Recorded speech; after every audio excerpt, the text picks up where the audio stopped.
Hello, everyone, and welcome to Engineering Tomorrow's Biomedical Engineering Lab event. We are so happy to have you with us today. We have a fantastic keynote speaker for you today. You will hang on to her every word, as well as our very own, one of our very own staff engineers here at Engineering Tomorrow. So I'm happy to turn the floor over to him, Mr. Pat Marshall. Hey, good morning, good afternoon, depending on where you're coming in from. My name is Pat Marshall, and on behalf of Engineering Tomorrow, I want to thank you for joining us today for this biomedical event. Up until this point, a lot of you, if not all of you, have engaged with this lab activity that has involved phototherapy. And what I want to highlight is the difference, different engineering disciplines that come together for something like that. And so I hope that we'll be able to see some things that you've done and some of the work that you've been able to get through this past week or two. But before we do any of that, I would love to introduce Dr. Erica Hartman. She is currently a professor at Northwestern University, but has been doing a variety of things over the course of her career. And so, if there are questions that you have, then please, write them down. We'd love to address them when we're done. And so, my background is civil engineering, and Dr. Hartman is the associate professor at Northwestern in the civil and environmental engineering department. So it's exciting to be able to hear her story, and we will hopefully learn a lot about what she does and how she contributes to the engineering department. So without further ado, I would love to introduce and start with Dr. Hartman. Awesome. Thank you so much. It's a pleasure to be speaking today. Yeah, and I'm gonna share a little bit of some of the research that I do that spans a lot of different disciplines. Um, so I know it's supposed to be biomedical engineering, but I've sort of split it out to biology, medicine, and engineering, just because we're going to cover a lot of ground and we're going to cover a lot of topics in all of those different areas. And so just a little bit about me. So I am an associate professor in civil and environmental engineering. I am an environmental microbiologist by training, and the work that I do really looks at the intersection between microbes and chemistry. So before we talk about some of the things that I'm really excited about, I thought I'd do a little intro to microbiology. Ooh, we're jumping around a bit. Sorry. Um, yeah, so just to get everybody started so that we're all on the same page, microbes. Microbes are actually the majority of life. So when we think about, life on Earth, we probably think about animals and plants and all those kinds of things.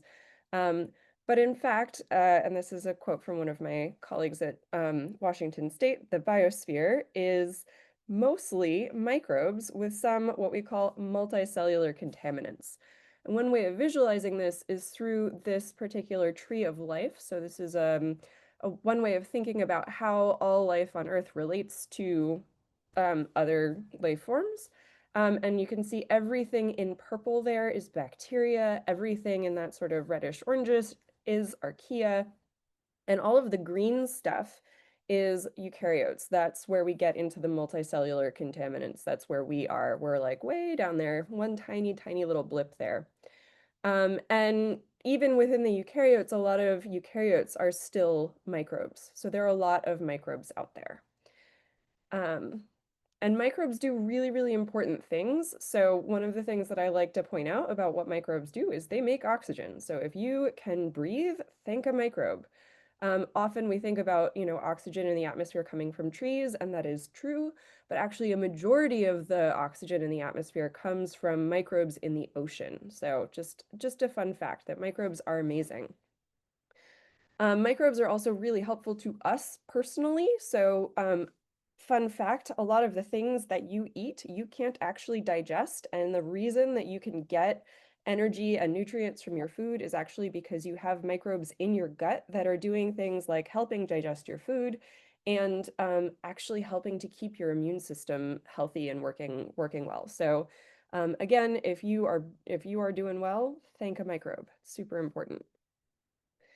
And one thing that I think is really cool, and actually the reason I got into microbiology to begin with, is that microbes can actually be used to clean up pollution. And so when we, for example, accidentally spill some sort of chemical in the environment, we used to think that that chemical would sit around forever and ever and be what's called xenobiotic or foreign to life. But it turns out that if you give microbes enough time and the right conditions, they can actually start to eat that pollutant in a process called bioremediation. And that's actually what started me on the path of where I got today, is learning about that and just thinking like, wow, microbes can do such amazing things. But of course, I think when most of us sort of generally think about microbes, we think about the very, very few microbes that can make us sick, because unfortunately they have a sort of outsized role in our psyche. When we think of microbes, we think of germs. And remember, the vast majority of microbes are not germs. The vast majority of microbes are doing really, really good things. But yes, there are a couple of microbes that can make us unfortunately very sick. And so uh, again, just to remember that microbes are incredibly diverse. There are tons and tons of different types of microbes out there. So bacteria, like I said, are all of these things in purple. Archaea are a different type of microbes. Those are the ones that are in orange here. Fungi are eukaryotes, but they're still microbes. So those are the things that like ferment kombucha and things like that. And then, of course, viruses are not pictured on this tree of life. It's somewhat contentious whether or not they are alive, but they are considered microbes, and we will talk about those later. So one of the things that's kind of fun about microbes is they don't really follow our traditional Darwinian evolution. So we have these models of evolution that I assume that you guys encounter this idea of like Darwin's finches and how they have different beak shapes, and the different beak shapes help them access different things in terms of like whether they're eating seeds or whether they're eating bugs or things like that. And the idea is that um, the beak shapes that help birds get the most food make them more likely to survive to reproductive age. Well-fed birds are more likely to actually then get a mate, so they can then go through the sexual reproduction process, and this whole thing leads to then the next generation favoring a certain beak shape so that we get um, this idea of sexual selection. And that's sort of the classic idea of evolution. That's how we got to the concept of evolution that we use today. But it's not quite how things work for microbes. And so one of the things I want to talk about today is how evolution works for microbes and why that matters for us. So microbial evolution, the first thing to know about microbes is they don't have sex. So that's, I guess, unfortunate for them. I don't know. But it leads to some very, very interesting phenomena. So instead of that whole sexual selection process, they still have DNA. Everything is still based on DNA.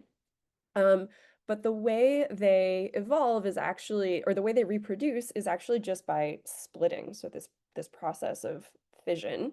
And so each daughter cell receives the same genetic material from the original progenitor, the original mother cell.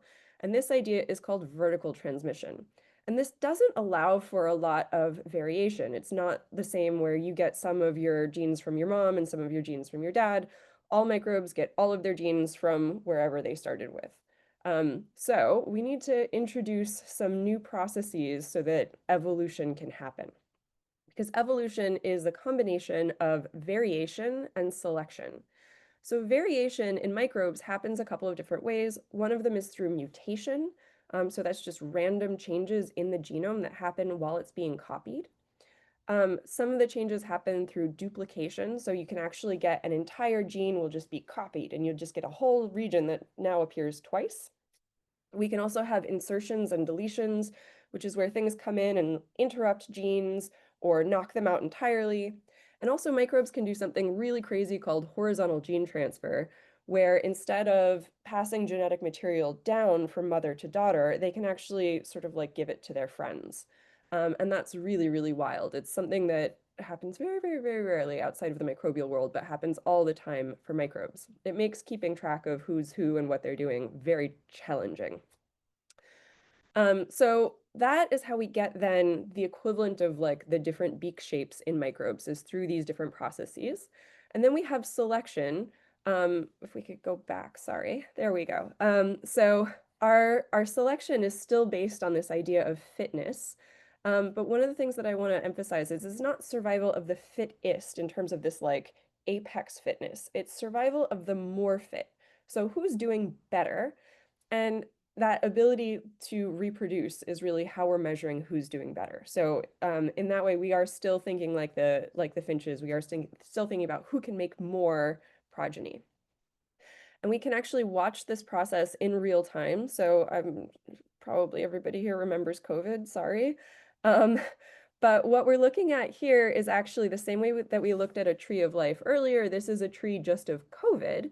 And each of these branches represents a mutation. And so that's that variation that's happening. And that's how we got all the different lineages of COVID. If you remember, like Delta versus Omicron, that's actually microbial evolution happening in real time. And when we track that, we can actually see those mutations, those insertions and deletions happen when we line up these gene sequences, the A's, T's, G's, and C's, between the different COVID lineages. We can also see the effects of microbial evolution through what's called a pangenome. So I mentioned something about horizontal gene transfer. So what I'm showing here is Staph aureus, which is a normal human commensal, which means that it's a bacterium that most likely most of us have somewhere in our nose. And it has this cousin antibiotic-resistant Staph aureus or MRSA. And the difference between Staph aureus and MRSA isn't like a different allele of a different gene, but an actual completely different gene that MRSA has acquired. So that's this idea of horizontal gene transfers. You can actually get a completely different gene, which is kind of wild. All right, so this then leads us to a serious challenge because, like I said, one of the things that we think about a lot when we think about microbes is we think about germs. And one of the ways that we treat those microbial infections is using antibiotics. So antibiotics are cool. They are actually based on compounds that microbes make themselves. And so basically, since the beginning, microbiologists have been doing things like growing things on petri dishes. And so this is Alexander Fleming. And he was, as many microbiologists do, growing things on petri dishes, and he got a contaminant. And what do I mean by a contaminant? If you click to the next animation, there we go. Basically, because microbes are everywhere, sometimes when you put media on a plate, you get things that grow on it that you didn't put there. And so this is an example of somebody who's trying to grow those little white blobs, but notice this other thing that looks kind of like ramen. It's not ramen, spoiler alert. It's actually a different type of fungus that's growing on this plate. And sometimes when that happens, so here we can see the two different types of microbes growing on a plate, and you see how some grow right next to each other, and some there's this big zone where they're like, nobody wants to get close to that one orange guy. That suggests that that one orange guy is making something that essentially works as an antibiotic that kills other microbes.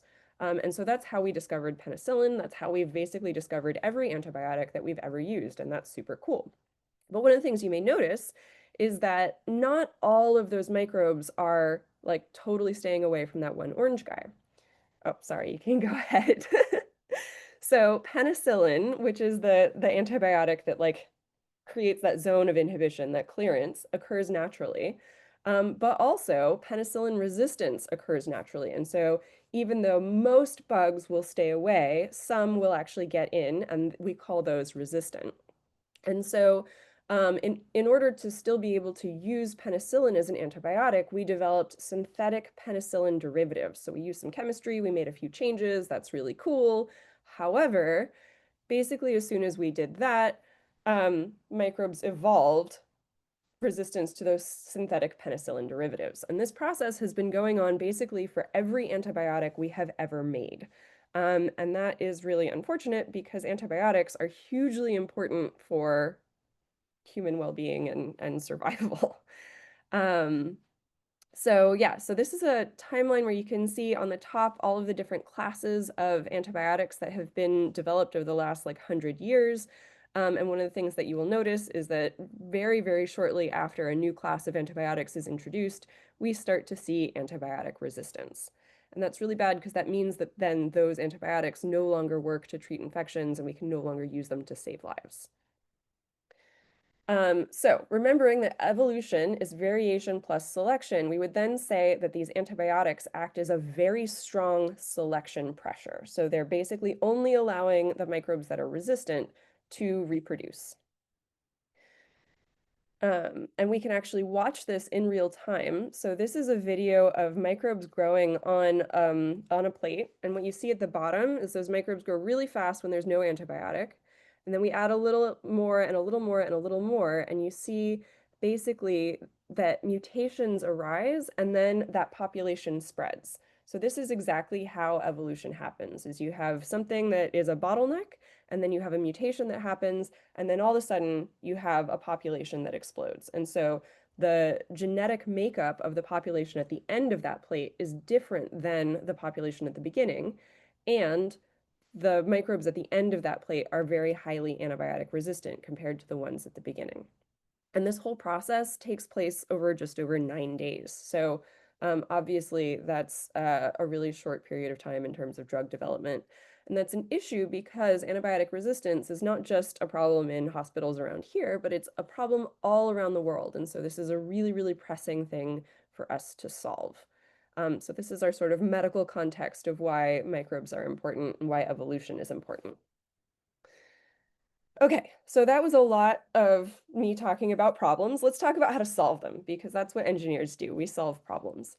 So one of the things that my research has focused on is this idea of One Health and thinking about the relationship between antibiotics, which are medicines like penicillin, that Z-Pak that maybe you guys have all taken, and antimicrobials, which are things like antibacterial hand soap. So these are different products that we use in our daily lives ostensibly to get rid of microbes, but like maybe we don't need them or maybe they don't work the way we think they do. And so one of the things that we have to recognize is that we have microbes, like I said, in our gut, but you also have microbes in your skin, in your nose, in your mouth, all over you. And those microbes are really important for keeping you healthy and keeping you happy and making sure that you can do all the things that you want to do. But everywhere we go, we're actually shedding our microbes. And so those of you who are sitting closer to each other in class are actually probably sharing more microbes than those of you who are sitting further apart. And sharing is caring, right? Except when it's not. And so sometimes we want to prevent the spread of unwanted microbes, and we do things like use antimicrobials. And so we can use antimicrobials in a lot of different ways. One of those ways is antibacterial hand soap. And if you take nothing else from my talk today, just know that hand soap on its own is antibacterial, and you do not need to buy antibacterial hand soap. Waste of money. But you can also find antimicrobials in lots of other funny products. So this pencil, for reasons that I don't entirely understand, has an antimicrobial embedded in the paint around the pencil. You can also find antimicrobials in other personal care products like toothpaste. You can find it in plastics like keyboards, high-touch surfaces, and you can actually also find it in the actual materials that we use to build our buildings, so flooring and paints and all kinds of things like that. And so these chemicals that we're all using, just like I said, antibiotics are a strong selective pressure interacting with evolution. These antimicrobials are also doing that. And so one of the things that I've done as my research is to look at some of these chemicals that we introduce into the environment around us, such as antimicrobials, and to look at how that shapes the microbes that are around us. Sorry, I think this has some animations on it. There we go. So in the same way that antibiotics lead to antibiotic resistance, antimicrobials, when they encounter the microbes that are around us in buildings, can lead to antimicrobial resistance.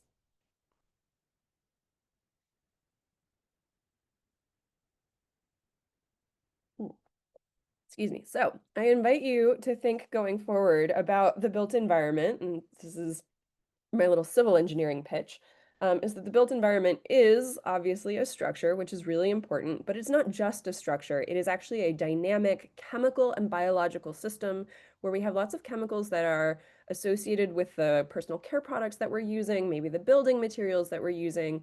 Some of them are coming in from outdoor air, and those chemicals move around in the built environment where they encounter all of the microbes that we have on us and that we're sharing all around us. And so you're never alone. All right, so then the question that I wanted to ask is this question of evolution. So is resistance, antibiotic resistance in the microbes that are around us actually shaped by the chemicals that we're using? And so in order to answer this question, oh yeah, and because we know this is the case with antibiotics, as I showed you before, that when we give people antibiotics, we select for antibiotic resistance. And so we decided to look at whether or not this is happening in buildings based on us using antimicrobial products.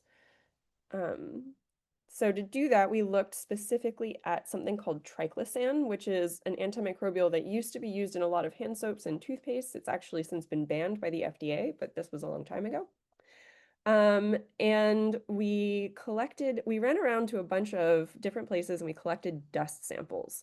So we got these vacuums. We actually got backpack vacuums. So we look sort of like Ghostbusters, if you guys know what Ghostbusters are. And from that dust sample, we extracted chemicals. So we could look specifically at the triclosan that was there. We extracted DNA, so we could do DNA sequencing and identify microbes and antimicrobial resistance genes. And then we, like good microbiologists, actually grew things on petri dishes so that we could see, are there microbes growing and are they in fact resistant to antibiotics? And what we found is that where we had more antimicrobials in the dust, we had more antimicrobial resistance. Don't worry about the data slide. Sorry. So the next question that we asked is, if resistance in these microbes is actually shaped by antimicrobial usage, where is that resistance coming from? Because I mentioned that one of the ways that microbes get antimicrobial resistance is through this process of horizontal gene transfer, of actually not necessarily mutation and evolution, but sharing genes between each other. And one of the cool things about buildings is it's actually a meeting ground for microbes from us. Like I said, we're shedding our microbes everywhere we go, but also microbes from outdoor environments. And so all of those microbes can come together and sort of mingle together in dust and potentially share genes through that process of horizontal gene transfer. And then we can be exposed to whatever the result is. So to look at what's happening there, we move to a specific niche within the built environment of toothbrushes. So hopefully everybody here has a toothbrush, and hopefully you use your toothbrush at least twice a day. And that's really important because it means that we know how you're being exposed to that toothbrush, right? You put it in your mouth. And so there's a direct transfer of microbes from your mouth onto the toothbrush, but also from the toothbrush into your mouth. Another important thing about toothbrushes is they are periodically, like, you put water on them. And one of the things that we know about microbes or all life on Earth is that water is really, really necessary to be able to support life. So we thought that this niche within the built environment, within buildings, would be a really interesting place to look at what's going on with the microbes there. So we had a bunch of people use toothbrushes, as you do, and then send in their used toothbrushes, and we looked at what types of microbes were there. And we compared them to the types of microbes that are typically found in the human mouth. And so in this figure, what's in sort of that yellowish color is what's typically found in the human mouth, and what's in red is what was associated with the toothbrushes. And we see that there are more microbes associated with the mouth than with the toothbrush. But if we then look at antibiotic resistance, on the other side of that graph, we saw that actually the toothbrushes had more antibiotic resistance than the human mouth. And we went, huh, that's kind of weird. You would think that if you have more microbes, you should have more microbial traits, but that turned out not to be the case. And we hypothesized that that was because some of the microbes on toothbrushes were actually coming from the environment and that those microbes were actually bringing their antimicrobial resistance with them. And that's turned out to be true. So everything in gray are toothbrushes that had less than 50% of their microbes coming from the human mouth. And everything in orange is the ones that had more than 50%. And in general, the ones that had less than half of their microbes coming from humans had more antibiotic resistance, which is what we're showing here. All right, so remembering evolution is variation plus selection. And so now we're showing that we've got variation, we've got a plausible mechanism of selection, which is that exposure to antimicrobials. So can we actually show that that selection is happening in the built environment? And so to answer that question, we stuck on our theme of toothbrushes, but this time instead of looking at triclosan, we looked at toothbrushes that have metal nanoparticles embedded in the bristles. So you might see this if you get like gym stuff that says anti-odor and maybe it's like nano silver or something like that. It turns out you can get toothbrushes that also have nanoparticles just like that are supposed to kill microbes. And so we did a study where we got these toothbrushes and we simulated toothbrushing and we exposed them to different microbes and then we looked at who survived. This is our very fancy toothbrush simulating machine. I thought about having a bunch of students just like go like this forever and ever, but then I had a very enterprising master's student who thought, we can do this in an automated way. So engineering at work. So one of the things that we were able to see here is that each of these bright spots represents or is a visual of some of these metal nanoparticles. And what we see is on the new toothbrushes, we see lots of little bright spots, but on the used toothbrushes, it looks like they've actually all fallen out and they've left in their place these little craters where microbes can actually come in and establish. So that's probably not great. In principle, metal nanoparticles are great as antimicrobials. In practice, if every time you brush your teeth, you're losing those metal nanoparticles, they're not really doing what you want them to do. And when we tested that by exposing these toothbrushes to the different bacteria, so we had two different types of bacteria. This is a Staphylococcus epidermidis and Raffia dentacariosa. Don't worry about who they are. The point is one of them, the staph, had more antibiotic resistance than the Raffia. And we also see that there were more staph that survived on these toothbrushes than there were on Raffia. And we can see that based on the sort of like blue dots that represent each of the microbes that survived on the bristles. So basically, antimicrobial resistance, we know it's really bad from a public health perspective. We also know that indoors, it correlates with the presence of antimicrobials.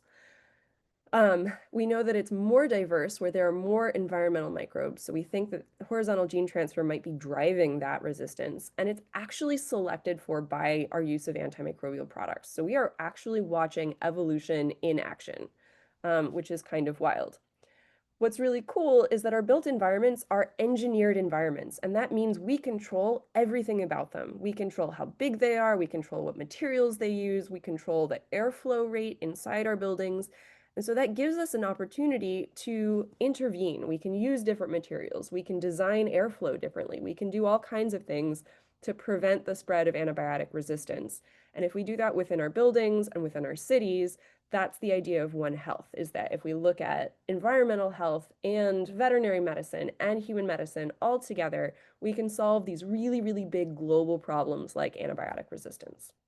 So that is one of the big questions that I try to answer is how do these microbe chemical interactions affect One Health? How does our choice of like what fabric I use on my upholstered furniture actually impact whether somebody at the hospital down the street is getting an antibiotic resistant infection? All right, so then the next thing, which is something I'm really excited about, is the use of bacteriophage. So bacteriophage, which are also, the name is derived from bacteria eaters. Just like we discovered antibiotics on Petri dishes, we discovered bacteriophage on Petri dishes.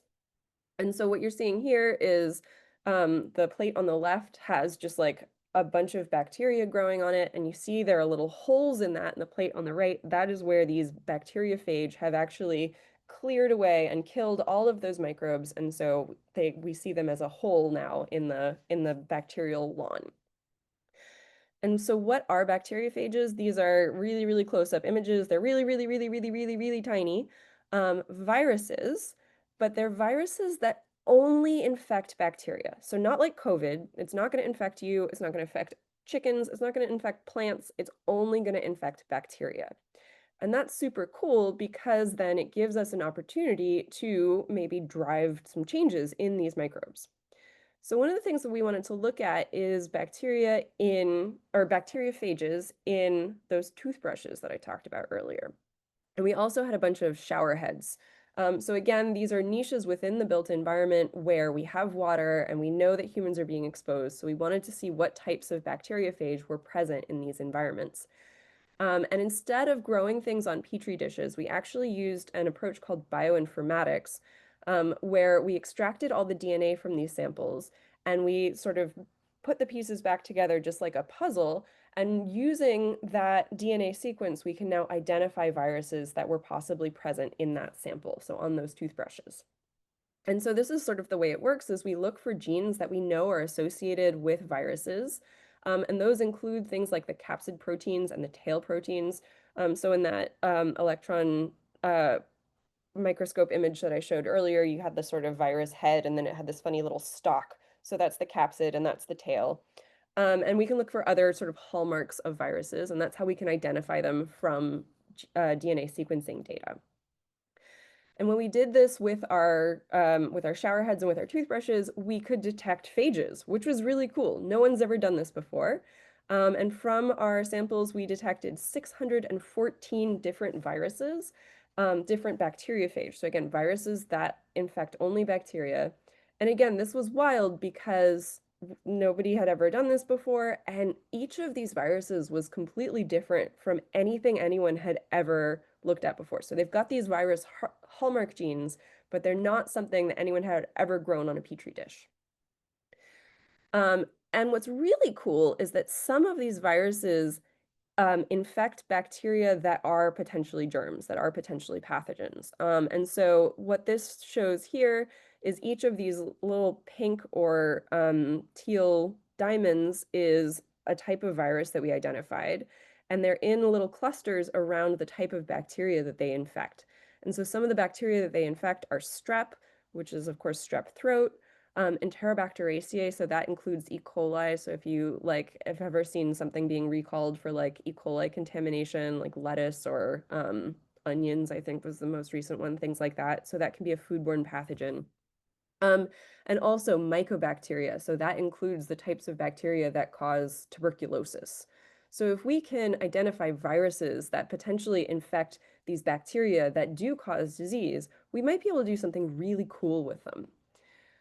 And so what we might be able to do is this idea of phage therapy, where if we have a virus that infects a bacterium, that instead of using an antibiotic to kill that bacteria, or maybe in addition to using that antibiotic, we could use these viruses to come in and specifically kill just the bacteria that are making us sick. So the enemy of my enemy is my friend kind of thing. And so this is really cool. It's really, really cool to see that microbes do amazing things. That, they do things like generate oxygen and keep you healthy. Antimicrobial resistance, again, we need those antibiotics to be able to treat infections, to be able to kill the microbes that are making us sick. Resistance is a huge challenge, but if we look at it in terms of evolution, we can start to understand how it works and we can start to overcome it in different ways.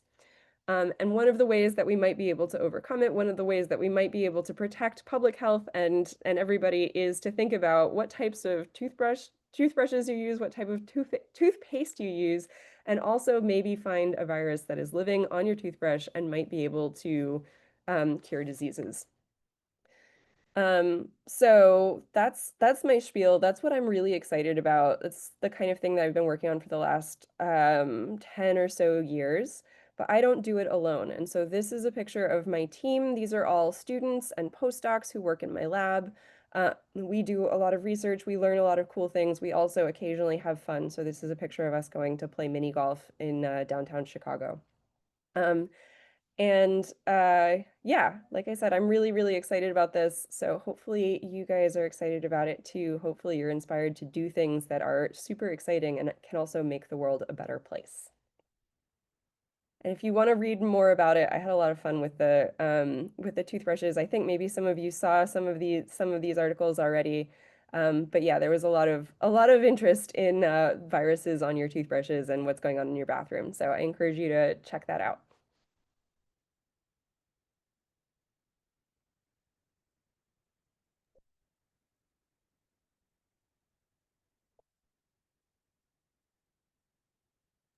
Okay, Dr. Hartman, thank you so much.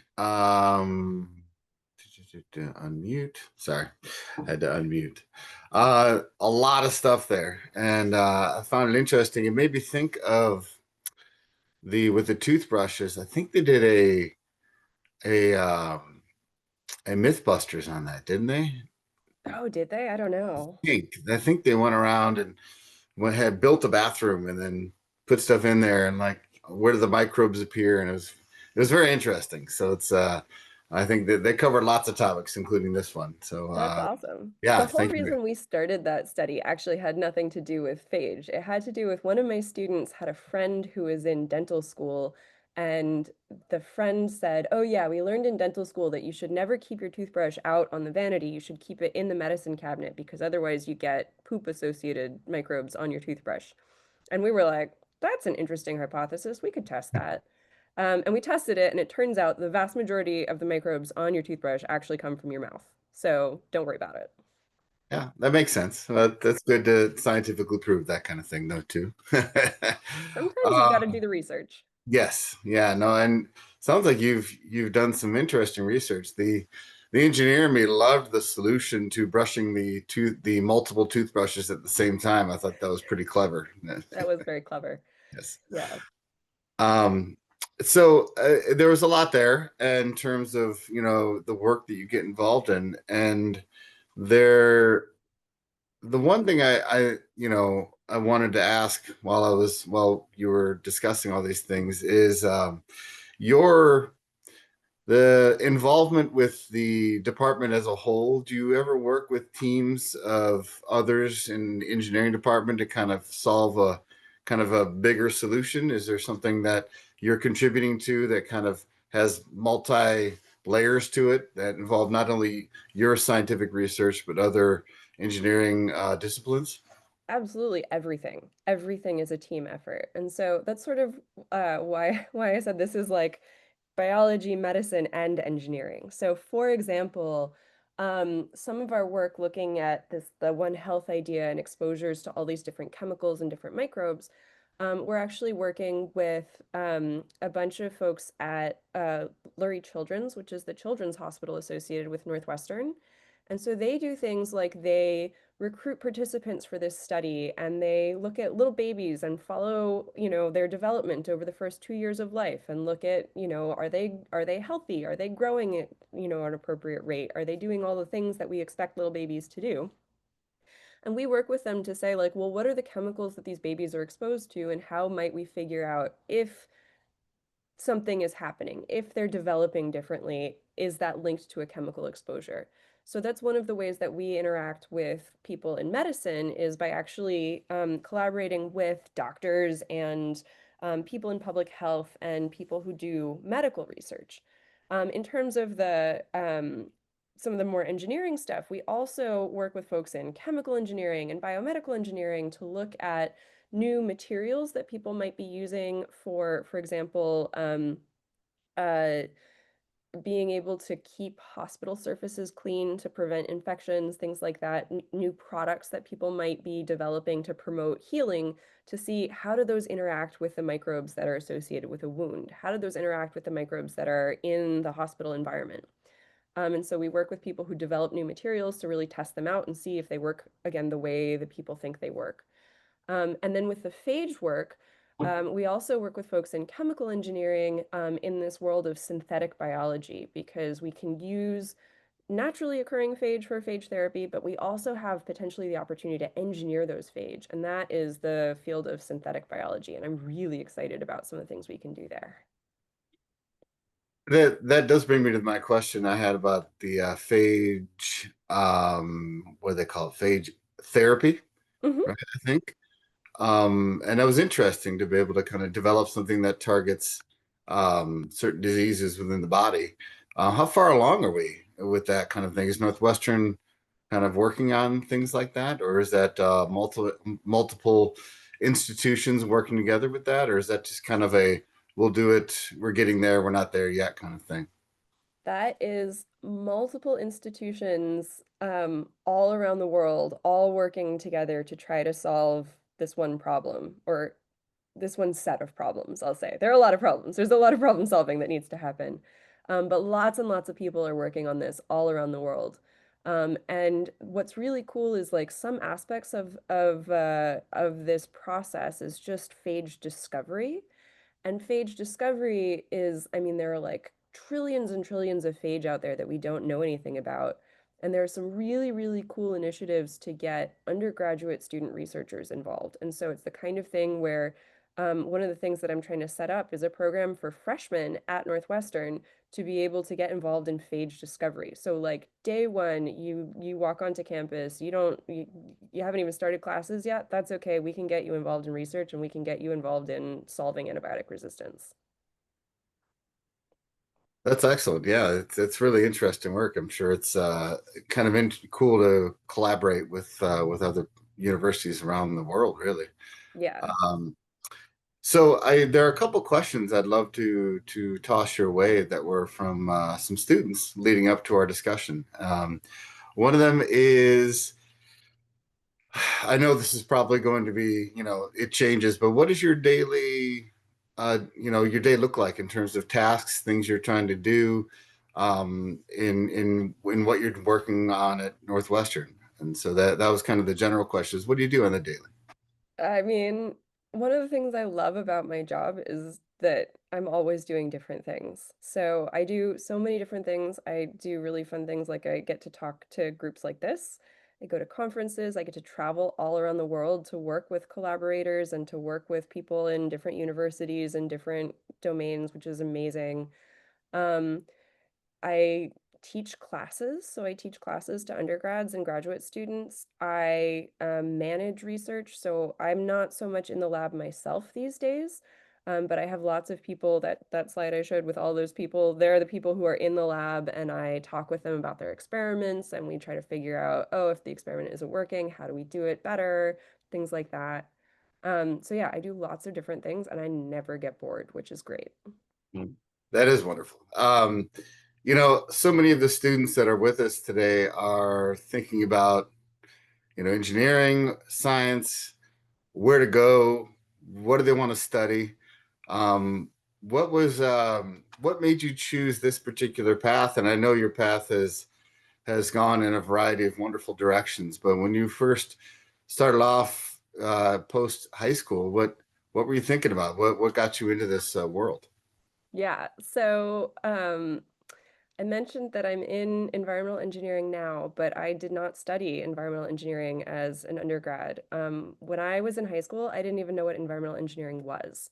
So I knew what biology was, and I thought that was really cool. So that's what I studied. But while I was in college, I went to a talk sort of like this, and one of the professors was talking about this idea of bioremediation, which is the use of microbes to clean up toxic chemicals in the environment. And I thought, that's so cool. Like, people thought this was impossible, and then these little single-celled buggers figured out how to do it. Like, that's amazing. I want to know how they work, and I want to learn more. So I went up to him after that presentation and I said, hey, this is what I want to do. How do I do it? And he said, oh, let me see if anybody in my lab needs an intern. And I joined his lab. And that sort of kicked off everything that came after. I studied microbes, I studied chemicals, I looked at antimicrobial resistance, I've looked at all kinds of different things. But that was the initial step, was just knowing that I was interested in biology and then being open to different experiences and pursuing different questions. That segues very well into a question we just got prompted to ask, and which comes up all the time is you were inspired by just one talk by a professor about something that, oh, you can do that kind of thing. And I think sometimes you don't know what you want to do until you see it. How would you recommend students start choosing universities and what to look for that might get them into the position where they can be inspired to go down a path where that really excites them, and even if they not sure at this second. Yeah, so I'll start with like a very specific. If you're interested in phages and you're interested in phage therapy, there's an undergraduate program called C-phages, SEA phages. And it exists at lots of different universities. Like I said, I'm getting it started at Northwestern. But if that's something that you want to try, that's a really, really cool program to participate. So I would look at universities and see if they have CPHAGES and how you can get involved. And as I said, being an undergraduate researcher and actually getting to try real research was hugely transformative for me. And so I would look at opportunities to do research. And Northwestern is what's called an R1 school, so it's a very research heavy school. My lab has lots of undergraduate researchers. We have lots of programs to support undergraduate research, and so there are tons and tons and tons of opportunities to get involved. So again, if this is something that you are excited about and you think, oh, maybe I want to try research, then look at research programs and not just what classes am I going to take, but like what are the cool experiential learning opportunities that I might have. Thank you.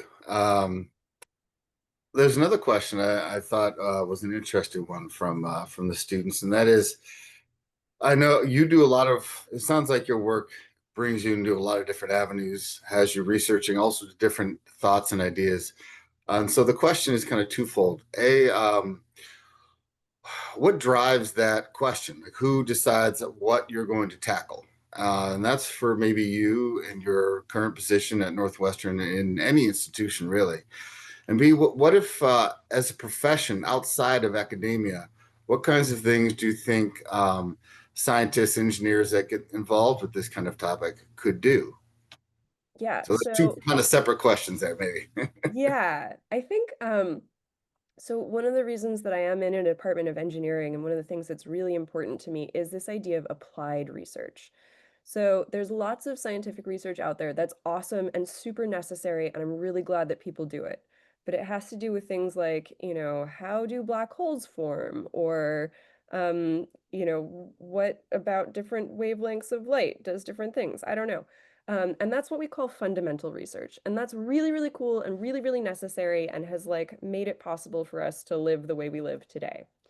But applied research is really about problem solving. And so it's one of the things that I think about every time we start a new project is how is this going to solve problems and, how is this going to have impact? And so that idea of impact is really one of the big drivers of some of the questions that we go after. Is it's not just, oh, here's a cool thing and I'm curious about it, which is super cool and we absolutely need it.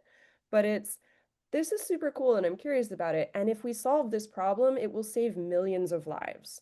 Or if we solve this problem, it will save millions of dollars and, get us off of fossil fuels or um, things like that. And so that's one of the things that I get really excited about is this idea of impact.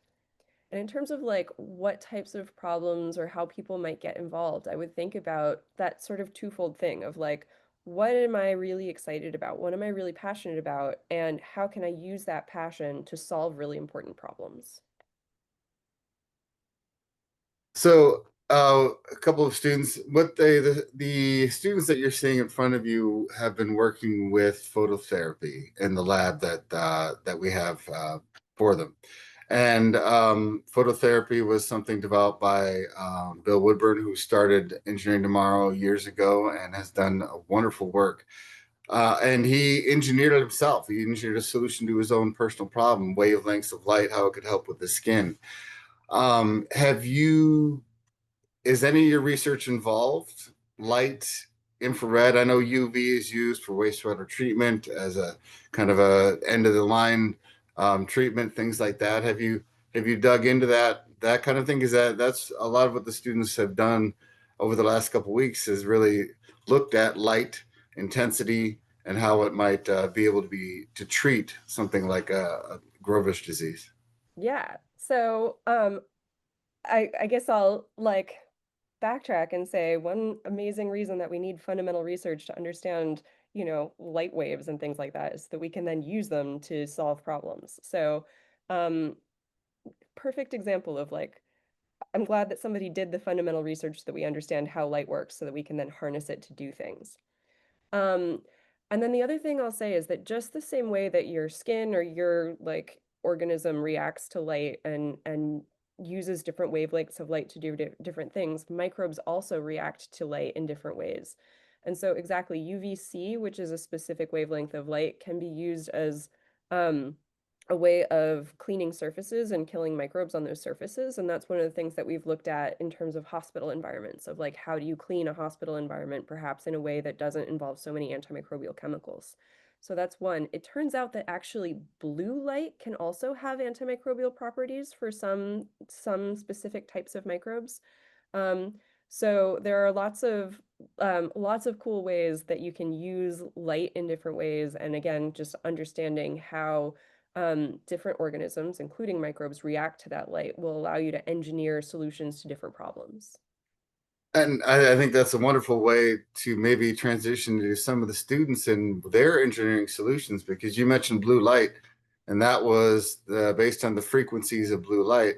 Um, the he was able to treat his own Grover's disease, and many others were able to do so. So students, I know one of the end of the lab project or was to design something like, if you had, how would you arrange your device to shine light on what you were trying to treat, a human body? And one of the things they were looking at doing was trying to find out, do you want to really one that is close up, that has like a small circle, or do you back up your light and treat a bigger area? And how does the intensity affect the efficacy of that treatment?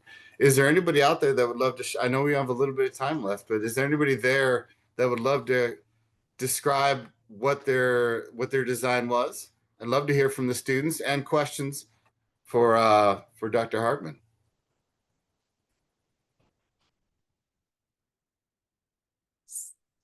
And I'm looking on the comments too, just in Me case. too, Pat. I was gonna say, I'm looking. If I see any raised hands or anyone coming up to the camera, I'll be sure to spotlight them for. Right. And many of the students are interested in medicine, so I think what we've discussed and the lab that they just did really engage in both. How can let's see, how can we use blue light in our daily lives is a question from, oh, is it Montepechilo?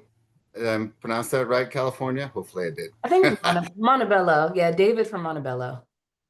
Oh, there's a K there. That was a typo. Or maybe it's not pronounced. But Dr. Hartman, what do you like? You've looked at microbes, you've looked at antimicrobial resistance, phage, all sorts of stuff. And I know we just talked about how light plays a role. Somebody, because we use blue light in this lab, have you seen blue light as a solution to maybe a bigger engineering problem that you've been a part of? Yeah, I think especially in hospitals, it can be really useful for like if we need to make sure that something is sterile, that's super, super important. I would say actually, usually in our daily lives, like I said, microbes are really important and we don't necessarily want to go about killing too many of them. So I think thinking about how we can design some of these solutions for places like hospitals, really sensitive environments where we need to keep them super clean. Absolutely, yes, blue light is one of the things that people are looking at. And in our daily lives, I would say, how can we promote healthy microbes? Because we definitely want to, be able to digest our food. That's super important too. Um, I this made me think about when we were talking about how you got into what excited you about getting into this field. And when I was a young civil engineering student studying environmental engineering, I'm like, I wanted to save the world by desalinating water. And I chose to study in the Midwest, nowhere near salt water, but that's okay. But I had that big down the road, like maybe I can save the world kind of thing. Is there, through all your research and all your work, is there something that is on your mind that you're like, I would love to solve this problem? Like, maybe there's not enough people thinking about it or attacking it right now. Is there something out there like, this is an issue that we just haven't yet gotten there in terms of finding a solution? Yeah, so I think I'll say like so for example, I talked about antimicrobial resistance as being like a really, really big issue. But I think that's a really like reactive way of thinking about it. So we have this problem of antimicrobial resistance and we're reacting to it, trying to solve it. Something that I think is like flipping it a little and being more proactive is thinking, how can we promote healthy microbial exposures so that we actually make sure in the same way that you might get, all of your vaccines as a kid, you might get MMR and all of that, but then you would also get an exposure of all of the good microbes that you want to get. And I think if we could solve that problem, that would be massive because then we could really make sure that people are on a good trajectory to be healthy their whole lives just from the beginning. And so I think that's really, really important. And that I think if we could understand what microbial exposures we need and how that influences development that would be super, super cool. Excellent. Very interesting. I think we have one last question Yeah. from a Yeah. school. Is it J.I. Case High School? Yeah, GI Case High School. No, one of my students said I could share their design. They didn't want to come up here, but said I could Love it. share it. So they did like this. I don't know if you can see it. This initial sketch. So where the person stands inside an anatomical position. And there's a sliding door in here, and they had all these circle lights and like feet thing where you could stand on. So it's like a stand-up tanning booth. That was their original design. And then after some feedback, they made them from circles to like longer tubes and like a window where a person could actually kind of look in, and like wearing little eye protective goggles, kind of like you'd have in a tanning bed. So that was their like original and then revised design. It's industrial, by the way. Yes.